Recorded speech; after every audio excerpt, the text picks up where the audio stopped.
आज इस महत्वपूर्ण विषय के साथ हम बैठे हैं, जिसमें विपक्ष की जो पार्टी आरजेडी है, उसकी दोहरी नीति और उसके चाल चरित उपज और परिवार के लोगों को प्राथमिकता देती है।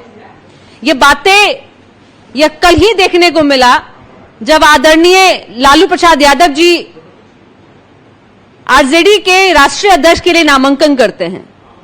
मैं तो तेजस्वी जी को साधुवाद देती हूं कि चलिए आपने फिर से परिवारवाद की नींव को थोड़ा और मजबूत किया।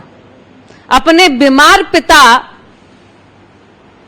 जो ना ही शारीरिक रूप से स्वस्थ हैं, ना ही वो मुझे लगता है कि थोड़ा मानसिक रूप से भी स्वस्थ नहीं है, क्योंकि बाबा साहब की तस्वीर को देखकर वो रिकॉग्नाइज नहीं कर पा रहे हैं और इतना भी नहीं सम्मान कर पा रहे हैं कि उनको सम्मान देना चाहिए। उनकी तस्वीर को छूना क्या देखना भी पसंद नहीं कर रहे हैं। किस तरह से अड़ के वो टेबल पर बैठे हैं, उसके बावजूद, और जो कि सजा याफ्ता हैं, जिनको चुनाव लड़ने की भी इजाजत नहीं है, वो आज आरजेडी के राष्ट्रीय अध्यक्ष बनेंगे। तो तेजस्वी जी, आप तो कलयुग के श्रवण पुत्र हैं और परिवारवाद का इस तरह से आप लोग एग्जाम्पल पेश कर रहे हैं कि पिता मंच से अपने पुत्र के लिए जनता से विनती कर रहा है कि भाई चुनाव हमारे बेटा को मुख्यमंत्री बना दो, और बेटा जो है वो पिता को कि जो कि वैसे रूप से मजबूत नहीं है, क्योंकि लोकसभा चुनाव एग्जाम्पल रहा कि जहां वे अपनी स्वास्थ्य का हवाला देकर के राष्ट्रीय जनता दल के जितने भी कैंडिडेट हैं उनके चुनाव प्रचार में नहीं गए, लेकिन हां गए प्रचार में, अपनी बेटियों के चुनाव प्रचार में गए। वही लालू प्रसाद यादव जी आज फिर आरजेडी का कमान संभालेंगे और ये कहते हैं कि अति पिछड़ा पिछड़ा दलित महादलित के हम मसीहा हैं, लेकिन जब उनके जब नेतृत्व की बात होती है, संगठन के नेतृत्व की बात होती है, तो परिवार के लोग ही नजर आते हैं। और अपने प्रदेश अध्यक्ष के रूप में जिनका नामांकन किया, जो कि लालू प्रसाद यादव जी से ज्यादा स्वस्थ हैं और एक्टिव हैं, उनको प्रदेश की जिम्मेदारी दे दी। लेकिन जहां पे पार्टी का कमान संभालना है कि भाई सहयोगी दल, आरजेडी का जो सहयोगी दल है, जो कहता है महागठबंधन है, जो ठगबंधन है, जो कि नेता नहीं चुन रहा है, तो एक जगह तो खंबा मजबूत रखने का प्रयास कर रहे हैं तेजस्वी जी कि मेरे पिताजी कम से कम आरजेडी के लोग विरोध नहीं कर दे। कांग्रेस नाम नहीं ले रहा है कि तेजस्वी जी के चेहरे पर चुनाव लड़ेंगे, तो पिताजी के माध्यम से अपने प्रोजेक्शन के लिए तेजस्वी जी अपने पिताजी का नाम प्रस्तावित कर रहे हैं। तो ये देखिए कि आपका परिवारवाद क्या है। राष्ट्रीय जनता दल में राष्ट्रीय अध्यक्ष को लेकर के नॉमिनेशन या चुनाव की जो प्रक्रिया होती है वो शुरू कर दी गई है और आज जहां तक मुझे जानकारी की स्क्रूटनी वगैरह होना है। हम सभी को पता है और लगातार बारंबार हम सब इस बात को कहते भी रहे और बिहार के आवाम भी पूरी तरह से वाकिफ है इस बात से कि राष्ट्रीय जनता दल जो है वो कोई पार्टी नहीं बल्कि एक परिवार लिमिटेड कंपनी के तौर पे वो काम करती है। और जब परिवार लिमिटेड कंपनी है तो फिर ये नॉमिनेशन, कैंडिडेचर, समर्थन, तो प्रस्तावक, स्क्रूटनी, ये सब एक दिखावा है और कुछ भी नहीं। इससे बढ़िया था जिस तरह से राजशाही में घोषणा कर दिया जाता है कि इनको हम राजा घोषित करते, तो वैसे कर देना चाहिए था। यह कंप्लीट जो प्रक्रिया अपनाई गई है, ये आवाम को कहीं ना कहीं एक राजनीतिक धोखा देने का इन लोगों ने काम किया हुआ है। राष्ट्रीय जनता दल ये दावा करता है, नेता प्रतिपक्ष दावा करते हैं कि हमारी पार्टी बड़ी पार्टी है, हमारे लाखों कार्यकर्ता है, वर्कर है, नेता है, लेकिन ऐसा प्रतीत होता है कि राष्ट्रीय जनता दल में एक परिवार के अलावा कुछ भी नहीं बचा हुआ है। आप अगर गौर करेंगे राष्ट्रीय जनता दल या महागठबंधन के इंटायर सांगठनिक स्ट्रक्चर को या फिर सारे संरचना को, तो आपको स्पष्ट तौर पे दिखेगा कि नेता प्रतिपक्ष विधानसभा में आदरणीय तेजस्वी यादव जी हैं, नेता प्रतिपक्ष विधान परिषद में आदरणीय लालू जी की धर्म पत्नी श्रीमती राबड़ी देवी जी हैं, राज्यसभा सांसद उनकी पुत्री होती हैं, फिर लोकसभा सांसद का टिकट उन्हीं की बड़ी पुत्री को मिलता है, जो पुत्री इनकी प्रवासी, जिनका कोई बिहार से कहीं कोई कनेक्शन नहीं हम लोगों ने देखा उसके पहले। सीधे पैरासूट से वो आती है सिंगापुर से और सारण की लोकसभा की प्रत्याशी बन जाती हैं। ये तमाम चीजें, बेटा बेटी पत्नी सब लोग और स्वयं अपने, तो ये कंपनी, ये राष्ट्रीय जनता दल जो है ना, वो कोई पार्टी नहीं, बल्कि हम यही कहते हैं लालू राबड़ी डायनेस्ट है, राजतंत्र है, ये डेमोक्रेसी नहीं है। मैं पूछना चाहती हूँ आदरणीय तेजस्वी यादव जी से, आप नई सोच और नई बिहार की बात करने का जो ढोंग करते हैं ना, ये सारा स्लोगन और नारा दे करके बिहार की आवाम को, बिहार के युवाओं को जो गुमराह करने की कोशिश उनके द्वारा होती है, वो सबसे बड़ा इसका प्रमाण है कि उनके पिताजी का नॉमिनेशन राष्ट्रीय अध्यक्ष पद के लिए, जबकि हम सभी जानते हैं कि आदरणीय लालू जी एक कन्विक्टेड व्यक्ति हैं चारा घोटाले में। अब आप लोगों के सामने समक्ष में सवाल छोड़ती हूं कि इस डेमोक्रेसी में, लोकतंत्र में, क्या ये राजनीतिक सूचिता इसे हम कहेंगे, या हम ये कहेंगे कि डेमोक्रेसी का, लोकतंत्र का ये सम्मान किया गया कि एक सजा याफ्ता व्यक्ति को आप किसी पार्टी विशेष का आप सुप्रीम पद, उसको महापति का वो पद आप दे देते हैं। तो निश्चित रूप से ये लोकतंत्र का माखौल उड़ाना हुआ, इसके अलावा कुछ भी नहीं। जो व्यक्ति जिनकी बात हम कर रहे हैं, आदरणीय लालू प्रसाद यादव जी की, लोकसभा का चुनाव नहीं लड़ सकते हैं, विधानसभा का चुनाव नहीं लड़ सकते हैं, इवन कि वो मुखिया पद के लिए भी चुनाव नहीं लड़ सकते हैं, वो बैठ कर करके विधानसभा का, लोकसभा का वो सिंबल बांटेंगे। आप समझ सकते हैं कि तब तो हम यही कहेंगे कि एक फेल स्टूडेंट जो होता है ना, असफल स्टूडेंट, उसको किसी स्कूल का प्रिंसिपल बना देना। जो व्यक्ति खुद ही नहीं चुनाव लड़ सकते, आप उनको सिंबल बांटने के लिए बात कर दे रहे हैं, तो किसी स्कूल का प्रिंसिपल बनाने जैसा ही है और कुछ भी नहीं। और एक चीज और मैं कहूंगी कि देखिए, बिल्कुल अनुप्रिया ने बिल्कुल सही कहा कि लालू इस बात को वो क्लेम करते रहे हैं कि मैं सामाजिक न्याय, सोशल जस्टिस का मैं पुरोधा हूं, लेकिन ये कैसा उनका सोशल जस्टिस है? जब मौका देने की बात आती है तो सिर्फ पुत्र, पुत्री, पत्नी और तमाम परिवार रिश्तेदार के लोग होते हैं, ना उनको गरीब, ना अति पिछड़ा, ना पिछड़ा, ना अनुसूचित जाति, ना अनुसूचित जाति, ना ही अल्पसंख्यक, कोई समाज उनको नहीं, उनका चेहरा नहीं दिखता। क्या राष्ट्रीय जनता दल में इन तमाम वर्गों से कोई चेहरा इनके पास नहीं था? यानी कि महागठबंधन और राजद में और आदरणीय लालू जी, तेजस्वी जी के नजर में ये तमाम वर्ग जिसके अभी मैंने चर्चा किया है, वो सिर्फ इनको वोट देने के लिए और वोटर के तौर पे, राजनीतिक तुष्टीकरण के तौर पे उन लोगों ने इस्तेमाल किया। मौका तो इस वर्ग को कभी मिला ही नहीं, मौका तो इनको, इनके परिवार को, लोगों को मिला। और इसका सबसे बड़ा प्रमाण, अगर मैं माइनॉरिटी कम्युनिटी की मैं बात करती हूं ना, तो एक बात मैं आपके से जरूर चर्चा करूंगी। 2005 के पहले जब सच्चर कमीशन की रिपोर्ट आई, माई समीकरण, याद है, ये ना सिर्फ बिहार में बल्कि राष्ट्रीय स्तर पर इस समीकरण की चर्चा, वैश्विक स्तर पर भी इस समीकरण की चर्चा होती रही। माई समीकरण को लेकर के वो अलग की बात है, मुस्लिम स्टैंड फॉर मुस्लिम, उस मुस्लिम का हाल इतना बदतर हुआ कि सच्चर कमीशन की रिपोर्ट, क्योंकि आजादी के बाद से इन्हीं का मैक्सिमम शासनकाल रहा, सच्चर कमीशन की रिपोर्ट ने कहा कि मुस्लिम समाज की स्थिति दलित समाज से भी बदतर है। तो आप समझ सकते हैं कि ये समीकरण बनाना और इस तरह की बातें करना, सोशल जस्टिस की बात करना, ये सब इन तमाम वर्गों के साथ, बिहार के गरीबों के साथ, पिछड़ों के साथ, अति पिछड़ों के साथ, अल्पसंख्यक के साथ, ये दलितों के साथ, तमाम लोगों के साथ राजनीतिक ठगी और राजनीतिक छल है।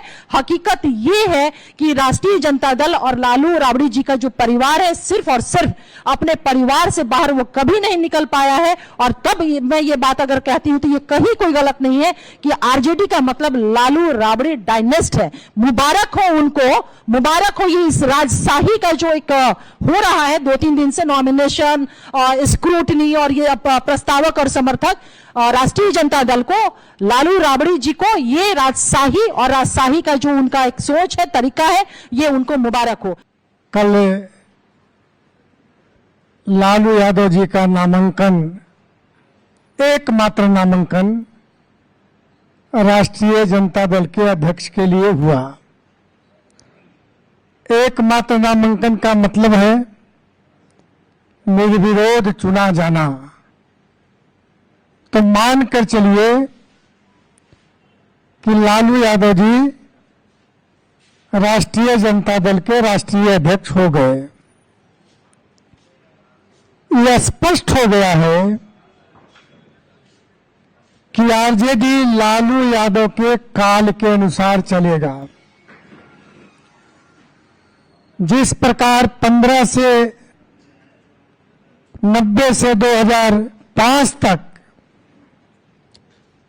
लालू यादव के नीतियों पर चला आरजेडी और उसकी सरकार, जिसमें कुशासन, भ्रष्टाचार, कानून व्यवस्था चौपट, रंगदारी, फिरौती, वो काल लालू यादव को बनाकर लाने की शुरुआत राष्ट्रीय जनता दल ने कर दिया है।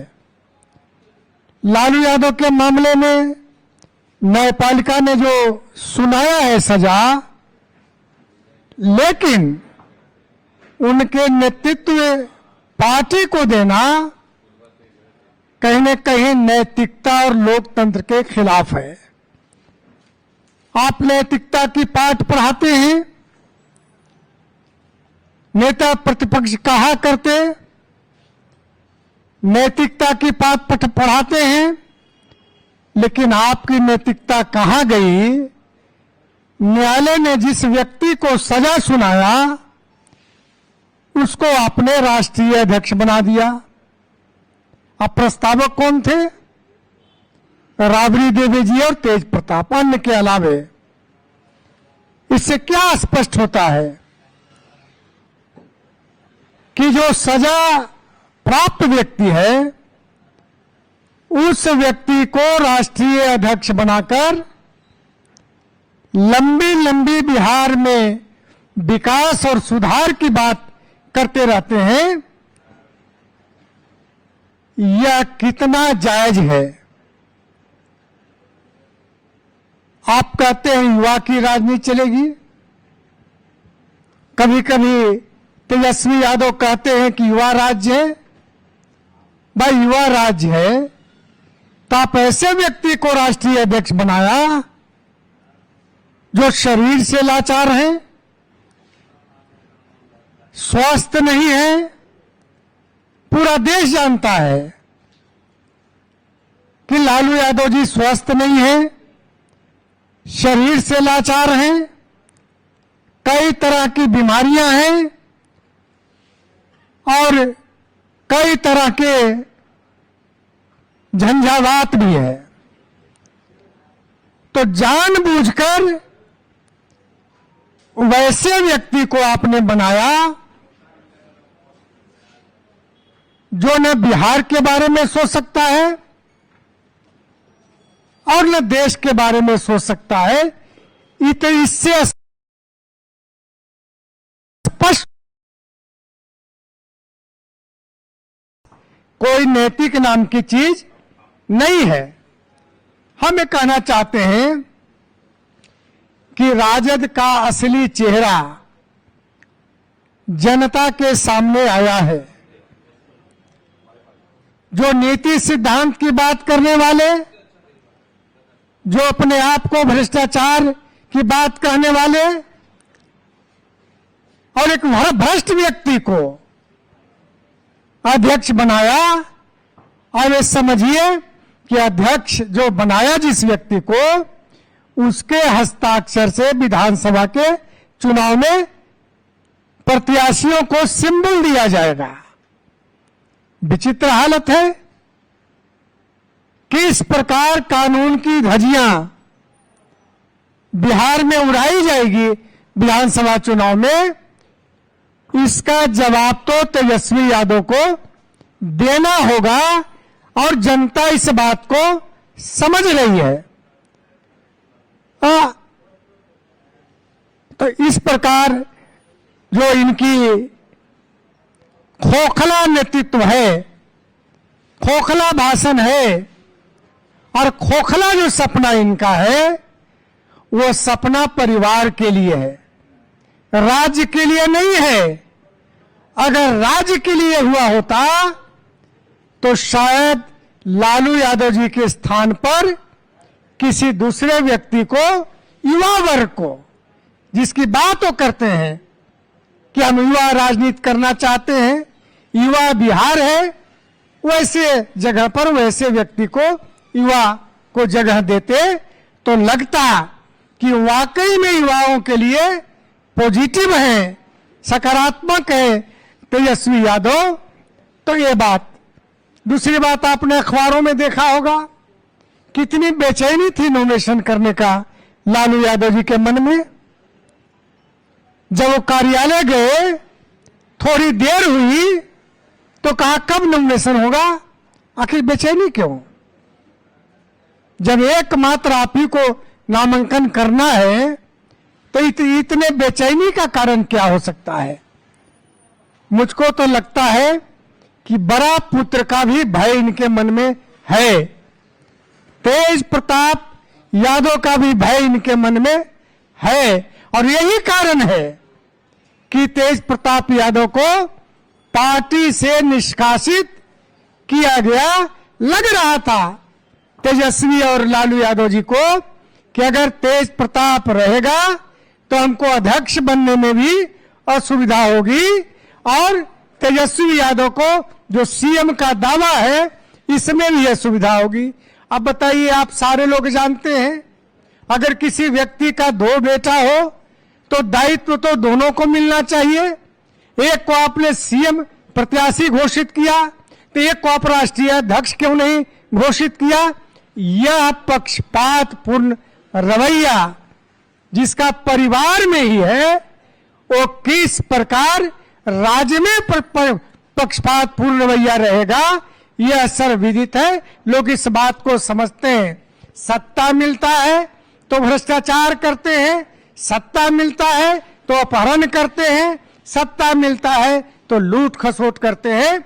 यह राष्ट्रीय जनता दल ने अपनी नीति आदरणीय लालू यादव जी को राष्ट्रीय अध्यक्ष बनाकर साबित कर दिया कि जिस रास्ते पर राजनीति लालू यादव ने किया उसी रास्ते पर राष्ट्रीय जनता दल भी राजनीति करेगा। यह तय हो गया। एक बात और कहना चाहते हैं, बार बार तेजस्वी यादव कहते हैं कि नीतीश कुमार जी अस्वस्थ हैं।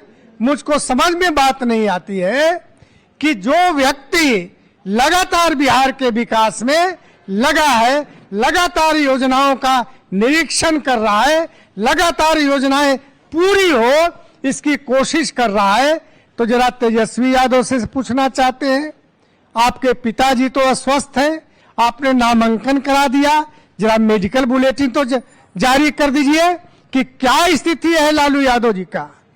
या तो मेडिकल बुलेटिन आपको जारी करके नॉमिनेशन कराना चाहिए था। मूवमेंट नहीं कर पाते, बोल नहीं पाते, अस्वस्थ हैं, तो ऐसे स्थिति में बिहार की जनता के समक्ष आपको मेडिकल रिपोर्ट जारी करना चाहिए। ये सारे दिखावे तेजस्वी यादव और लालू यादव का है कि हम बिहार के लिए कर रहे हैं, कर तो रहे हैं एक परिवार के लिए, इसके सिवा कुछ नहीं। धन्यवाद।